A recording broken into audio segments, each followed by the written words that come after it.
Seguimos en UL Mañanas y como habíamos anunciado al comienzo del programa, ya estamos en comunicación con Rosana Cortazo. Ella es consejera electa por el orden docente en el Consejo de Formación en Educación y ya le vamos a dar la bienvenida. Muy buenos días, muchas gracias por atendernos. Rosana, ¿cómo estás?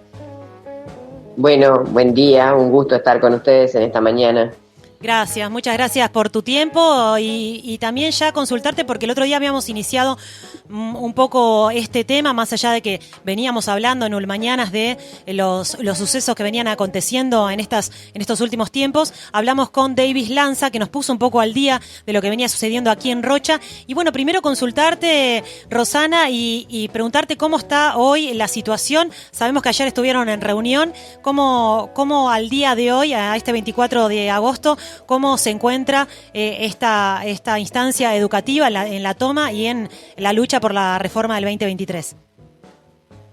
Bueno, podemos poner dos asuntos en consideración. Un poco que se ha trabajado en la órbita del Consejo, dado que los martes es el día habitual de sesión, y también un estado de situación de cómo son las movilizaciones hoy, en el día de hoy, 24 de agosto, de estudiantes y docentes del Consejo de Formación en Educación a lo largo y ancho del país, en donde tenemos por parte de estudiantes algunos centros ocupados, por parte de docentes también algunos centros ocupados, paro activo de docentes y de estudiantes en distintos institutos, pero puedo mencionar tanto el IPA, el SER del Sur, Pando, La Costa, Canelones, Florida, Rocha, SER del Norte, SER de Salto, SER del Suroeste, SER del Centro, San Ramón, Melo, el Instituto de Formación en Educación Social en Montevideo, los institutos normales, el INET.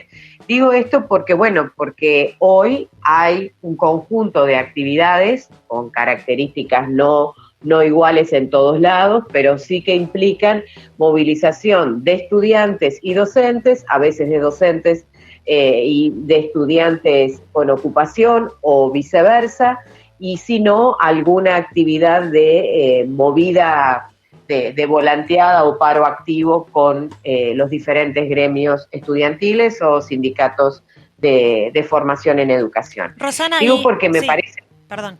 Sí, no, que este es un panorama importante, mostrar que es una movilización con características nacionales, donde los estudiantes y docentes que habitan las instituciones donde se forman docentes y educadores a lo largo y ancho del país están haciendo un conjunto de reclamos.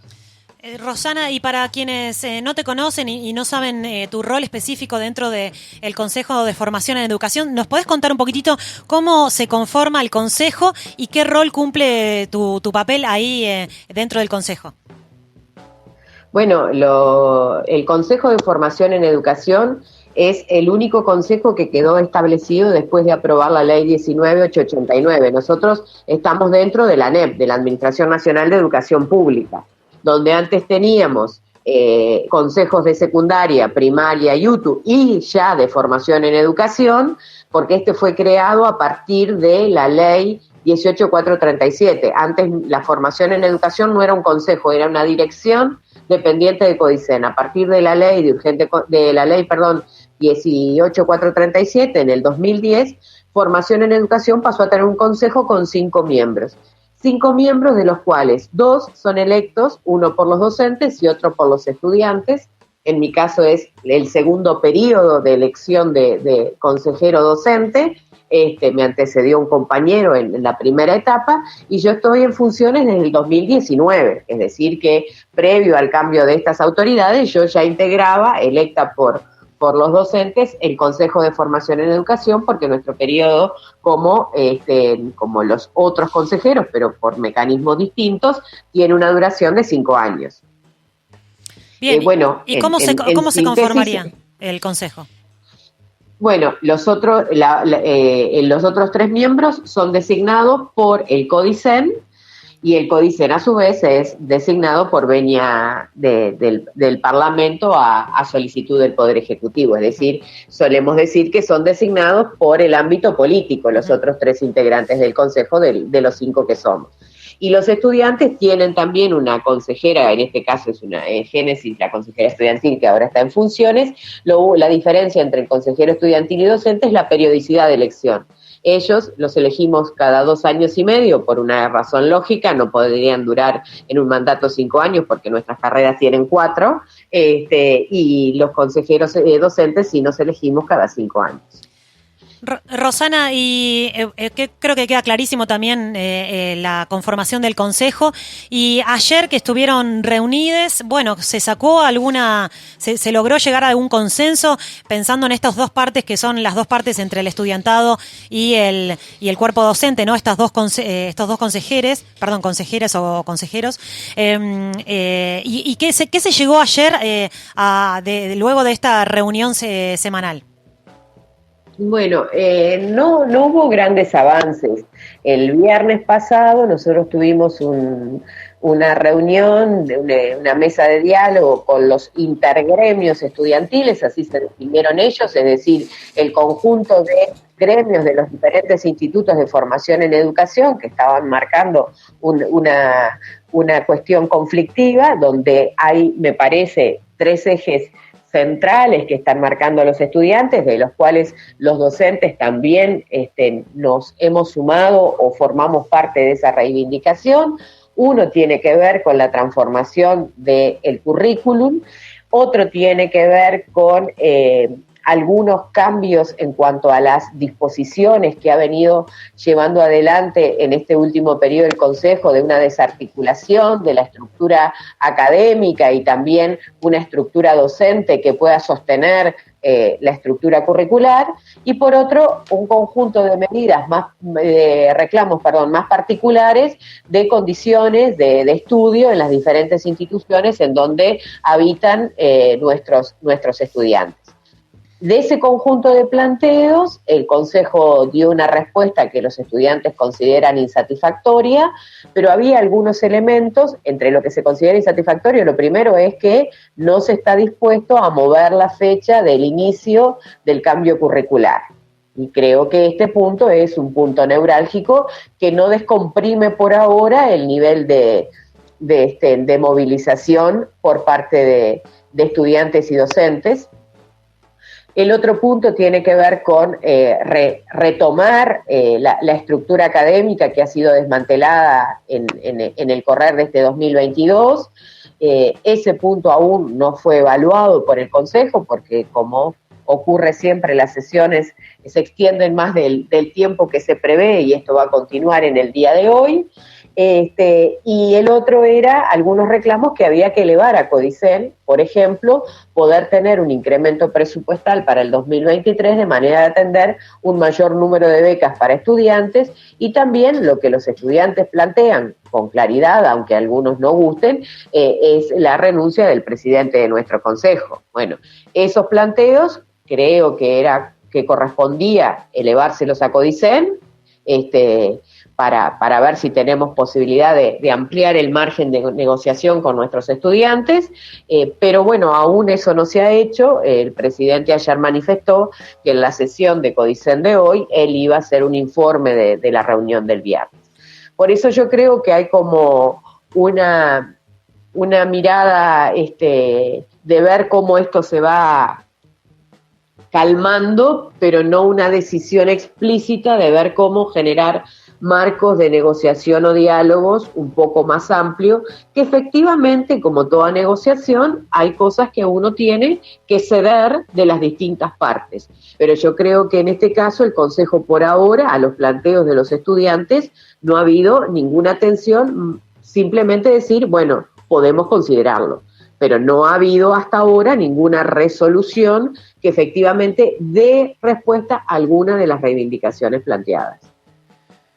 Rosana, ¿cómo estás? Aquí Martín te saluda. ¿Te referías al presidente del Consejo, a Víctor Pisichillo? Sí, correcto, exactamente. Ajá. O sea, el Consejo por parte de los estudiantes está pidiendo la renuncia. Sí. Digo, yo en esto quiero ser un poco cautelosa porque no me gusta. Digo, es un planteo que hacen los estudiantes. Nosotros como consejo no podemos analizarlo. Si hay alguien que lo puede analizar es el Consejo Directivo Central. Lo que entiendo que corresponde siempre es transmitir ese planteo al Consejo Directivo Central, porque fue explicitado por los estudiantes. creo que por eso lo digo, ¿no? Que hay aspectos que no son resorte ni siquiera de evaluación o de análisis de nuestro consejo, es resorte de análisis del Consejo Directivo Central. ¿Y cuáles serían la argumentación para exigir esta renuncia? Bueno, ellos plantean algunas situaciones que se han dado de acciones como las que ocurrieron en Maldonado. Ese hecho fue un poco movilizador para los estudiantes. Esa especie de acomodo que pasó y maltrato a la funcionaria. Exacto. Y bueno, y de hecho hay una investigación en curso. Yo entiendo que está compleja la situación ahí, porque, bueno, ha crispado mucho a la comunidad educativa y entiendo que las acciones tomadas por el Consejo antes, durante y después de eso no han sido las más adecuadas como para descomprimir algunas situaciones. Hay una investigación administrativa en curso, todos son puestos en tela de juicio, pero bueno, creo que eso veremos en el final de la investigación qué resulta, pero esto es uno de los elementos que los estudiantes señalan como importante. Y seguro estaremos, Rosana, tratando de comunicarnos con Génesis para que nos dé la visión del estudiantado. Y bueno, ahora quería preguntarte, porque sacando el tema de Víctor Pisichillo, hace poquito nomás, saliendo en declaraciones en este programa Esta Boca es Mía, él hablaba de que sí había diálogo, que sí se generaba un diálogo y que no entendía un poco por qué se generaba estas instancias de las tomas de los centros educativos cuando el diálogo se estaba dando correctamente. Estas son declaraciones del presidente del Consejo, ¿no? ¿Qué opinión te merece estas reflexiones del presidente? Porque a veces realmente cuando se escucha una campana y la otra parecieran que estuvieran en un desacuerdo total y que no se contara la misma visión, ¿no? de lo que anda sucediendo. Yo en principio ya lo había escuchado al presidente Pisichillo señalar de la extrañeza de las medidas tomadas. Yo creo que no era de extrañar las medidas tomadas. Ha habido un conjunto de acciones que se vienen desarrollando desde un buen tiempo a la parte, que han ido aumentando la conflictividad, tanto en reclamos de estudiantes como en reclamos de docentes. El documento que finalmente ponen a consideración sobre la transformación curricular fue un documento que elabora la asesoría académica del Consejo y donde el propio presidente dice que parte de la elaboración fue responsabilidad suya, por ejemplo, la organización del diseño curricular o de la arquitectura curricular, en donde no tenemos capacidad, quienes integramos en representación de estudiantes y docentes allí, de poder analizar ese documento. Se pide que ese documento se baje para consideración, pero en realidad se parte de un concepto de participación que es absolutamente constrictivo. Porque si yo lo que te propongo que tú discutas es que completes qué cursos deberían ir para la parte de la práctica en primer año, segundo, tercero, cuarto, o para las ciencias de la educación, en realidad yo le digo así, es un fill in the blank, es decir, completa esos espacios, es decir, no hay margen de discutir aspectos conceptuales o aspectos organizativos más amplios, y lo que te estoy proponiendo, porque así es en 2 meses o en 3 jornadas institucionales, entonces te estoy proponiendo prácticamente que tú te sumes a una propuesta que quiere ver de docentes y estudiantes una forma de participación que es absolutamente limitada.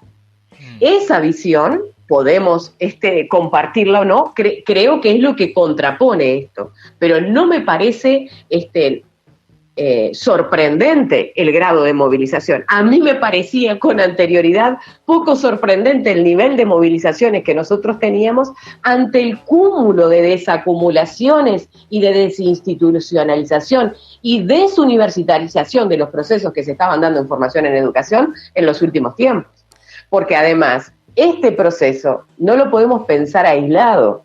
Este proceso de transformación curricular que se pretende plantear para docentes y educadores es isomórfico con la propuesta que el Ministerio de Educación y Cultura quiere para reconocer nuestros títulos como universitarios. Y ese es un punto en donde docentes y estudiantes no acordamos. Entonces, no era ilógico pensar un nivel de conflictividad. Y no sería ilógico pensar que si a mí me dan una propuesta prácticamente organizada, donde yo tengo solo algunos espacios donde puedo dar una opción de cómo creo que debería ser, esto iba a generar conflictividad. Rosana, claro. Y en cuanto a la poca participación del estudiantado y de los docentes de quienes están trabajando con la educación, ¿crees que está ligado a estos artículos que bueno, finalmente no fue derogada la ley de urgente consideración, que algunos artículos recortaban la participación ciudadana, no solo de sindicatos, sino también de quienes son hacedores, en este caso, de la educación como ustedes?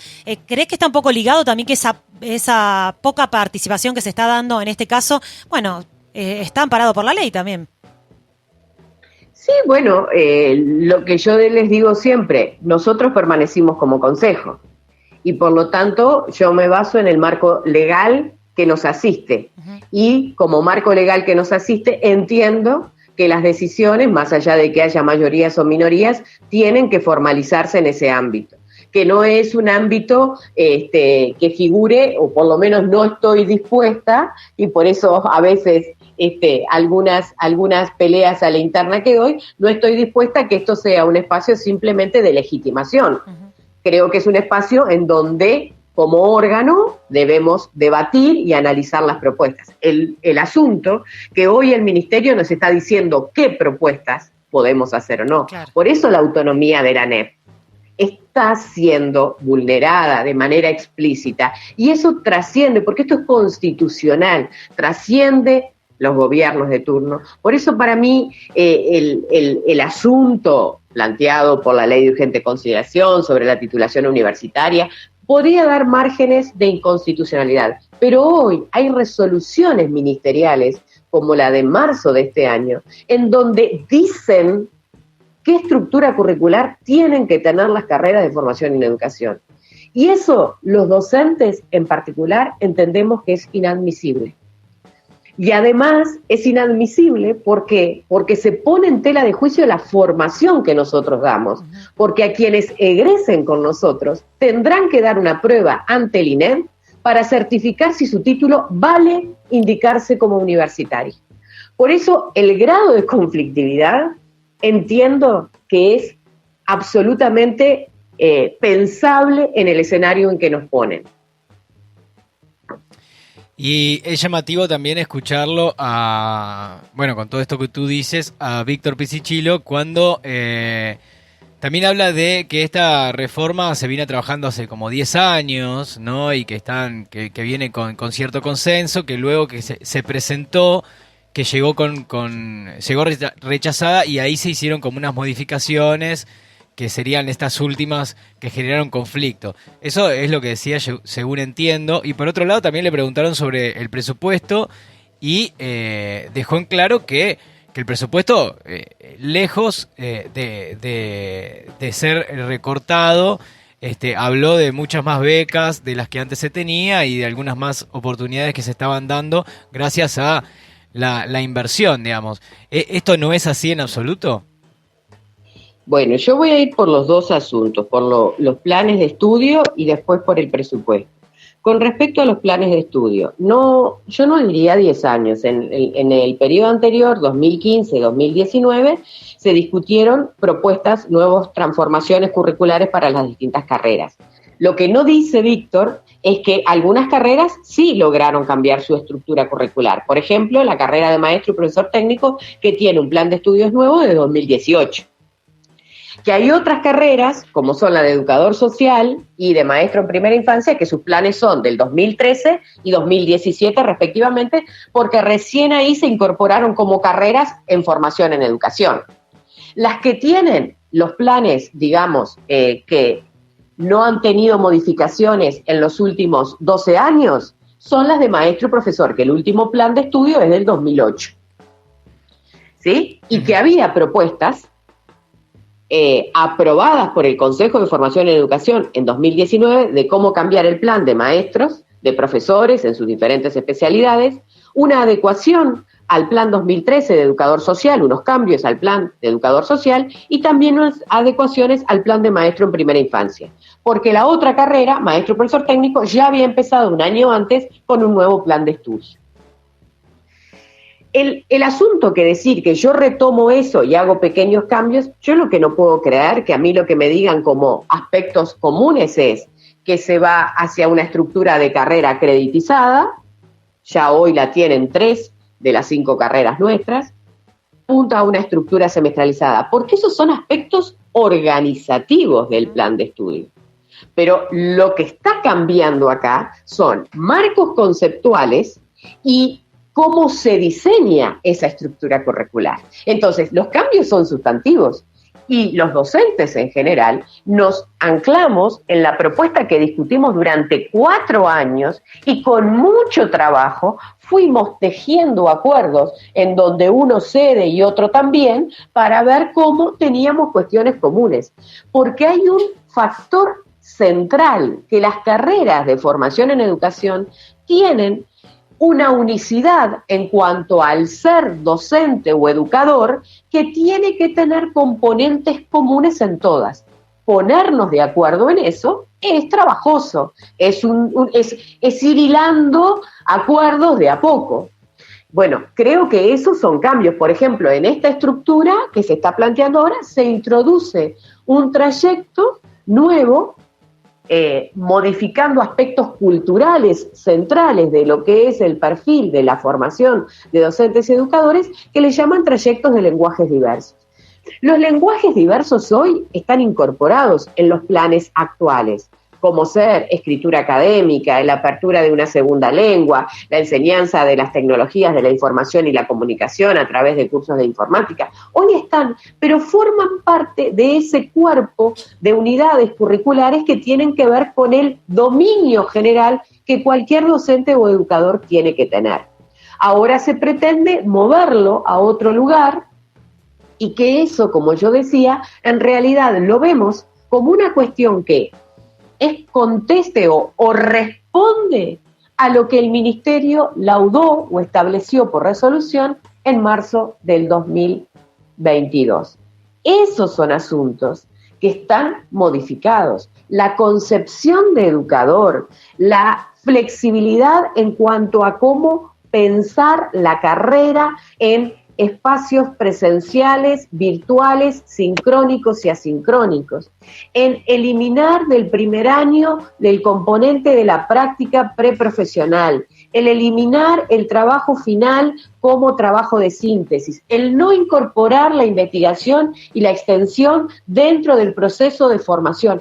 Todos esos aspectos que los teníamos en la propuesta anterior no están en este.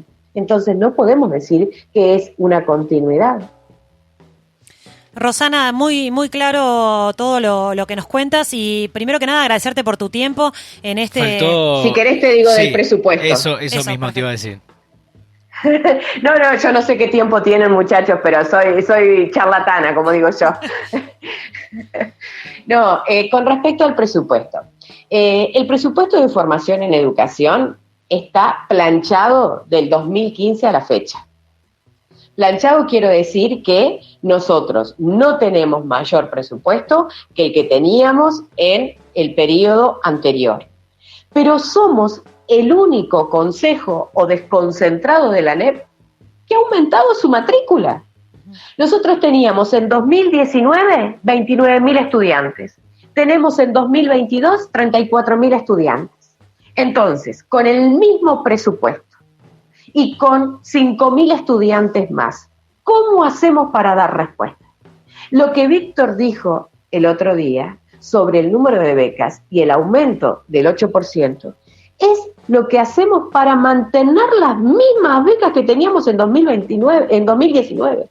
¿Por qué? Porque la BPC aumenta. Entonces, si yo le doy una beca de 2 BPC por 8 meses a los muchachos, para pagar ese mismo número de becas en el 2022, preciso más plata que la que tenía en 2019 o en el 2021.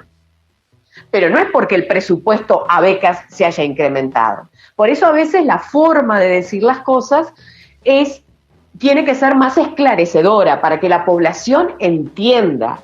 Hoy nosotros estamos dando becas a entre un 7,1 y 7,5% de nuestro estudiantado, y lo solicita un 25% de nuestro estudiantado.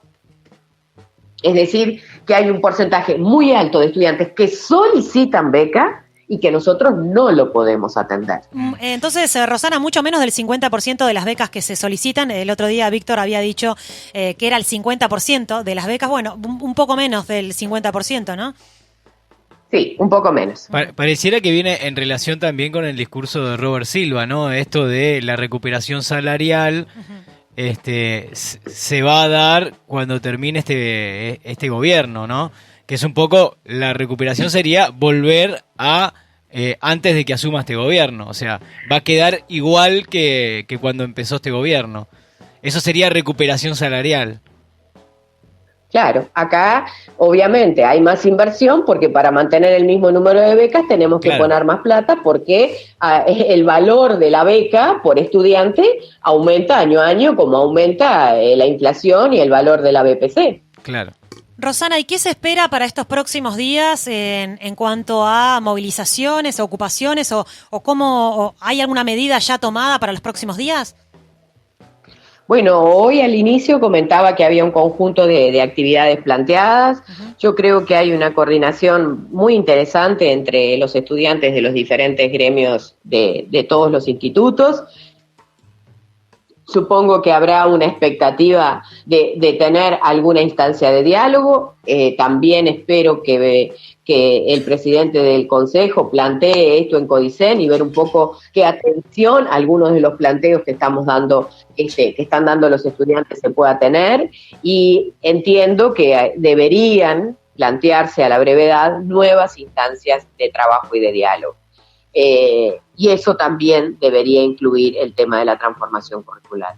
Yo quiero ser muy clara, yo entiendo que los planes de estudio nuestros requieren cambios, pero también requieren cambios en condiciones que hagan que desde el punto de vista de su instrumentación sean posibles y viables. A la altura del año que estamos, con el nivel de conflictividad, con una estructura que no quiere moverse en cuanto a ese diseño curricular, con el conjunto de acciones que el Consejo debería tomar en menos de un mes para poder poner a elección de horas las unidades curriculares, los cursos que para primer año vamos a tener para docentes, para poner a la oferta educativa de estudiantes que se quieran inscribir a nuestras carreras a partir de diciembre, para tener a marzo un reglamento nuevo que pueda pensarse para esas carreras, que se coordine la razonable equivalencia entre los planes actuales y los planes que se proyecten. Es decir, hay un conjunto de acciones que hoy, por las dinámicas propias que el Consejo tiene, no hay una capacidad de trabajo